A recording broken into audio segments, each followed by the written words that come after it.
ನಮಸ್ಕಾರ. ನಾನು ನಿಮ್ಮ ಮಳಶಾಂತ್ ಬೆಳೆಗಳು ಮಾತನಾಡುತ್ತಿರುವುದು.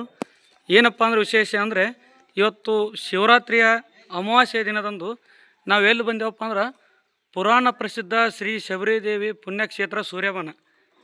ಇದು ಯಾಕೆ ಪುಣ್ಯಕ್ಷೇತ್ರಪ್ಪ ಅಂತಂದ್ರೆ ಇಲ್ಲಿ ರಾಮನು 12 ವರ್ಷ ಏನು ವನವಾಸ ಮಾಡಿದ್ನಲ್ಲ, ಆ ವನವಾಸದ ಸಂದರ್ಭದಲ್ಲಿ ಇಲ್ಲಿ ಬಂದು ಹೋಗಿದ್ದಾನಂತೇಳಿ ಇತಿಹಾಸಕಾರರು ಹಾಗೂ ಪುರಾಣ ಪ್ರಸಿದ್ಧರು ಹೇಳ್ತಾರೆ.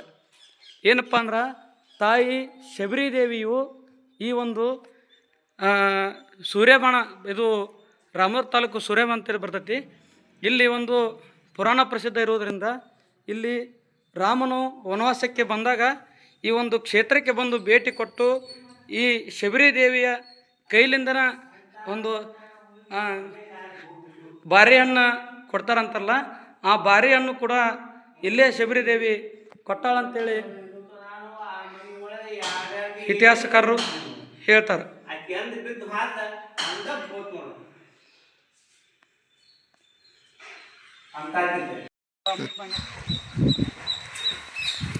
ಎಲ್ಲರಿಗೂ ನಮಸ್ಕಾರ. ವೀಕ್ಷಕ ಪ್ರಭುಗಳಿಗೆ ನಮ್ಮ ವಿನಂತಿಸುವುದೇನೆಂದರೆ, ನಾವು ಮಳಶಾಂತ್ ಬೆಳೆಗಳು ಅಂತೇಳಿ, ಇದು ರಾಮೂರು ತಾಲೂಕು ಸೂರ್ಯಬಾನ ಅಂತೇಳಿ ಸೂರಮಕ್ಕಳ ಅಂತಾರೆ ಇದಕ್ಕೆ. ಇಲ್ಲೇನಪ್ಪ ಅಂದ್ರೆ ನಾವೇನು ಅಯೋಧ್ಯಕ್ಕೆ ಏನು ಹೋಗೋದಾಗಲಿಲ್ಲ, ಇಲ್ಲಿ ಬಂದುಬಿಟ್ರೆ ನಾವು ಅಯೋಧ್ಯಕ್ಕೆ ಹೋಗೋಷ್ಟು ಪುಣ್ಯ ನಮಗೆ ಬರ್ತೈತಿ. ರಾಮನ ದರ್ಶನಕ್ಕೆ ನಾವು ಅಯೋಧ್ಯಕ್ಕೆ ಹೋಗ್ಬೇಕಂತೇನಿಲ್ಲ. ಯಾಕಂದ್ರೆ ರಾಮನು ವನವಾಸಕ್ಕಂತ ಏನು ಬಂದಾಗ ಶಬರಿದೇವಿ ಗುಡಿದು ಶಬರಿದೇವಿ ಬಂದು ಆ ಶಬರಿದೇವಿ ಬಾರಿಯನ್ನು ಪಟ್ಟಿದ ಗಿಡ ಇದೆಲ್ಲ ಐತೆ ನೋಡ್ರಿ. ಇದೇ ಗಿಡದಾಗ ಆ ದೇವಿ ಶಬರಿದೇವಿ ರಾಮನಿಗೆ ಹಣ್ಣು ಕೊಟ್ಟಾಳೆ. ಆ ಹಣ್ಣು ತಿಂದು ಹೋಗ್ಯಾನ. ಮತ್ತಿಲ್ಲಿ 2 ಹೊಂಡಗಳು ಸಹಿತದವು. ಅವರು ನೀರು ಕುಡಿದು ಹೋಗಿ ಹೊಂಡದವು. ಮತ್ತೆ ಅಲ್ಲಿ ಎಂದೂ ಬರ್ತದೆ ಗಂಗೆಯಾಗಿ ಒಂದು ನೀರು ಬರ್ತೈತೆ, ಅಲ್ಲಿ ಕಾಶಿಯಿಂದ ಬರ್ತೈತೆ ಅಂತೇಳಿ ಇಲ್ಲಿ ಹಿರಿಯರು ಹೇಳ್ತಾರೆ. ಈ ಒಂದು ಸ್ಥಳದ ಮಹಿಮೆ ಏನಪ್ಪ ಅಂದ್ರೆ ರಾಮಲಿಂಗೇಶ್ವರ ಇಲ್ಲಿ ಬಂದು ಹೋಗ್ಯಾನ. ಅದಕ್ಕೆ ಯಾರಾದರೂ ಪ್ರವಾಸಿಗರು ನೀವು ಬದಾಮಿ ಸೈಡ್ ಏನು ಬಂದಿರ್ತಿರಲ್ಲ, ಬದಾಮಿ, ಬೆಳಗಾವು, ರಾಮದುರ್ಗ ಸೈಡ್ ಬಂದಾಗ ಪ್ರವಾಸಿಗರು ಇಲ್ಲಿ ಬಂದು ಹೋದ್ರೆ ನಿಮ್ಗೆ ಅಯೋಧ್ಯಕ್ಕೆ ಹೋದಷ್ಟು ಪುಣ್ಯ ಇಲ್ಲ ಲಭಿಸ್ತೈತಿ.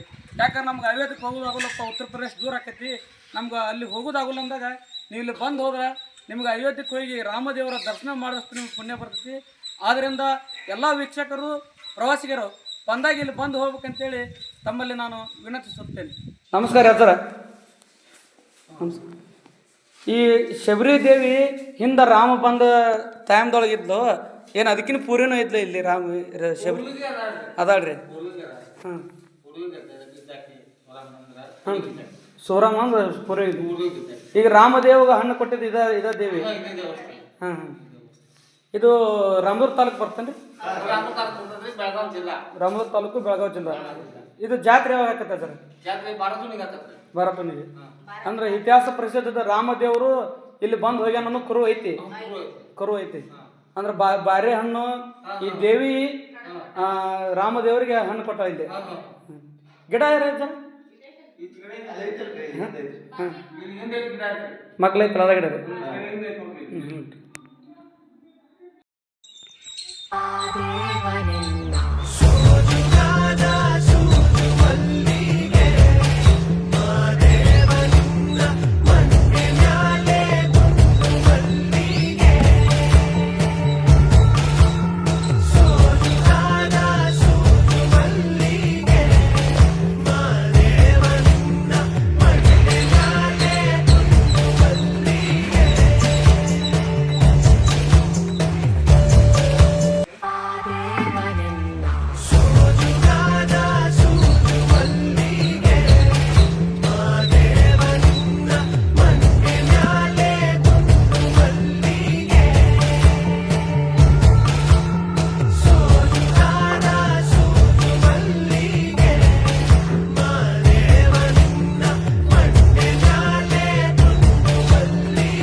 ದೇವನಾ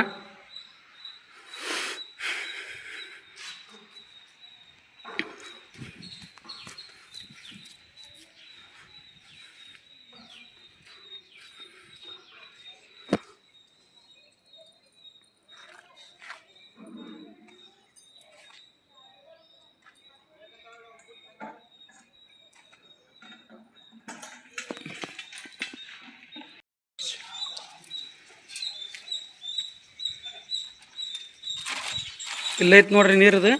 ಇದು ಕಾಶಿಯಿಂದ ನೀರು ಬರ್ತದೆ ಅಂತೇಳಿ ನಮ್ಮ ಇಲ್ಲಿನ ಹಿರಿಯರು ಹೇಳ್ತಾರೆ. ಯಾಕಪ್ಪ ಅಂದ್ರೆ ಯಾವ ಕಾಲಕ್ಕೂ ಬೇಸಿಗೆ ಅಂತ ಬೇಸಿಗೆ ಐತೆ ಅಂದ್ರೆ ಗೊತ್ತಿಲ್ಲ ಅಂತ, ಅದಕ್ಕೆ ಇಲ್ಲಿ ನೀರು ಬರ್ತದೆ ಅಂತೇಳಿ ಹೇಳ್ತಾರೆ. ಎಲ್ಲ ವೀಕ್ಷಕರಲ್ಲಿ ಬಂದು ಈ ನೀರನ್ನು ಸೇವಿಸ್ಬೇಕಂತ ವಿನಂತಿಸಿಕೊಳ್ತೀನಿ.